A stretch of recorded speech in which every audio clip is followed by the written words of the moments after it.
since I've started my series on rating cults, a lot of you have asked me what is the difference between a church and a cult. Well, why is it okay for this person to worship, but this person's worship is considered abnormal? Well, let me tell you that there is a difference between a church and a cult, and it's more than just time. There's nothing really weird about wanting to go to church or be a member of a church. I went to church for a long time. I went to a Unitarian church. My pastor used to say the only difference between people who went to church and people who didn't go to church is that some people wanted to hang out with others on Sunday morning and some people didn't. It's kind of that simple. You can be spiritual and not be part of a church. People do that all the time right now. They say they're spiritual and not religious. And I really respect that, because we should all be able to look into the infinite, to look at the other side, to wonder what is on the other side, and to form beliefs based on what we feel and what our instincts are and the information that's available to us and whatever have you. Now, for a lot of churches, the number one attraction is that it is a community and that the church helps the congregation. More specifically, the congregation helps each other in their lives. So there's actual material advantages to being a member of a church. It's like being part of a society, being part of a group of people who want to see you thrive. I hope if you're a member of a church, you are a member of a church that wants to see you thrive and not a member of a church that wants to bring you down. If you are a member of a church that wants to bring you down, this is a sign you might be in a cult.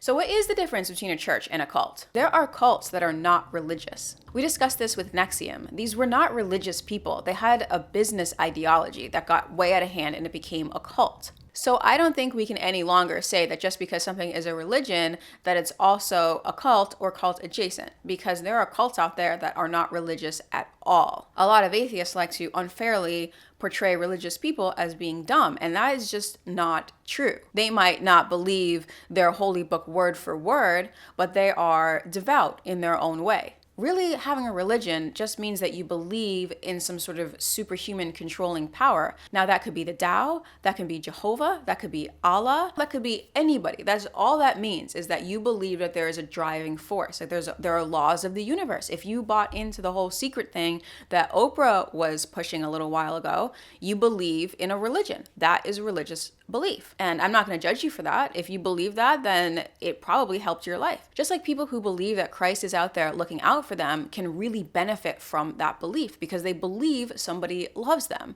and that they should act in a certain way because there are consequences to their actions. Having a religion can actually be incredibly advantageous to a person even if they don't go to church. Okay, so where does a cult come in now? Think about this. There are billions of Christians in the world. Most of them are not part of a cult.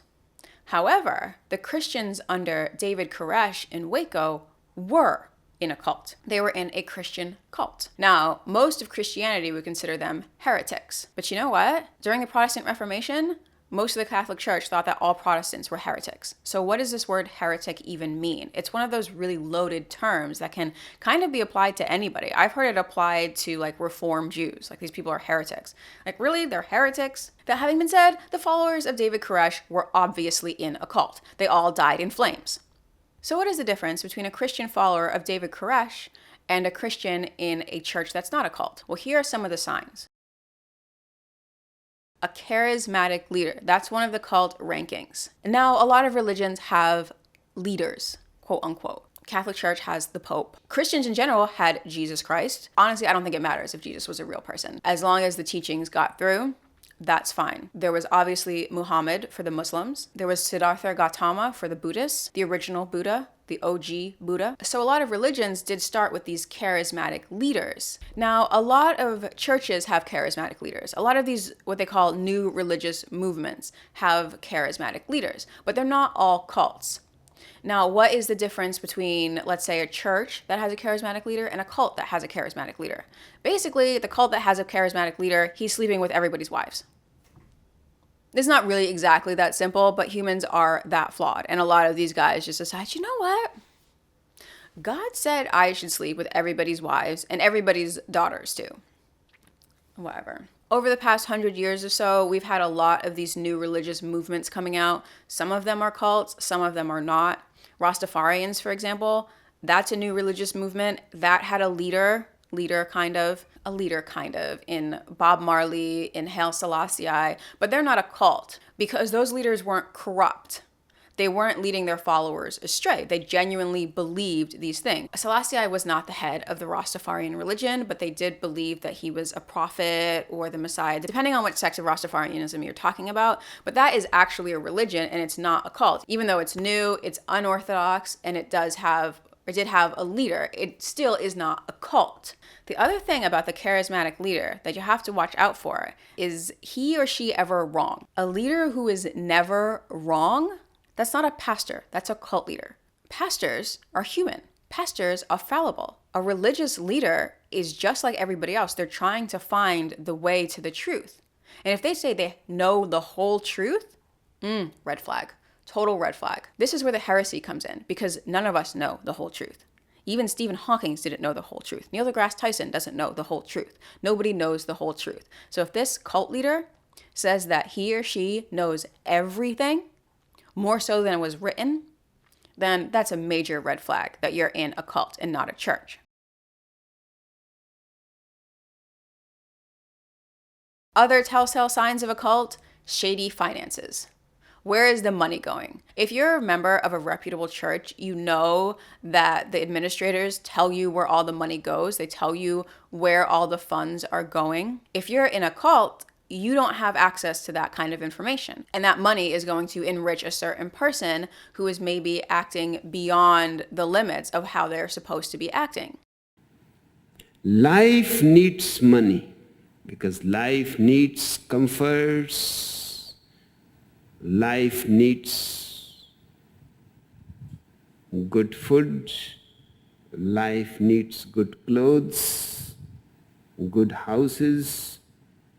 Scientology, that's another one of those just for the money kind of cults. It's definitely a cult, and it's all about the money. It had a charismatic leader, and he was all about the money. Another sign: unreasonable fear of the outside world. If it's always us versus them, that's kind of a sign that something is wrong. They don't want you to talk to other people. They don't want you to get more information about the world. Why? Because they fear that if you get this information, you might look at the organization you've been in and be like, hey, something doesn't add up. So that's sort of a way that they can isolate people and manipulate them and kind of brainwash them, give them their own ideas. Also, not allowing new ideas to come in. It can't be true because it didn't come from us. That sort of thing is a telltale sign that, hey, this isn't a religion, this is a cult.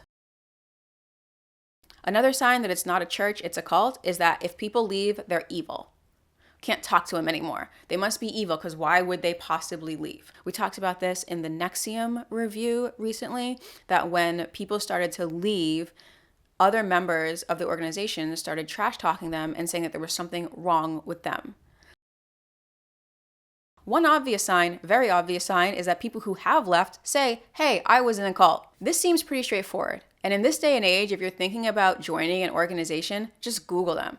If a lot of people say, hey, I used to be in that organization and they're a cult, listen. A lot of people don't listen. They're like, oh, this person said that they were in a cult, but what do they know? They only spent the past 15 years of their lives there. I think if a person misses this sign, I don't know how bad I feel for them.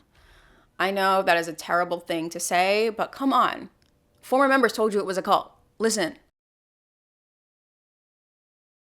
Another sign is that followers can never be good enough. There's something wrong with them that they constantly have to purge, they constantly have to detoxify or whatever. There's something inherently wrong with the congregation or human beings in general, and the cult leader can fix it. There's nothing inherently wrong with anyone or anything. There is no wrong and there is no right. There's just the way things are. For someone to say that all people are bad, that you are bad just because you were born human, I really don't agree with that. Now, of course, in Catholicism, we have original sin.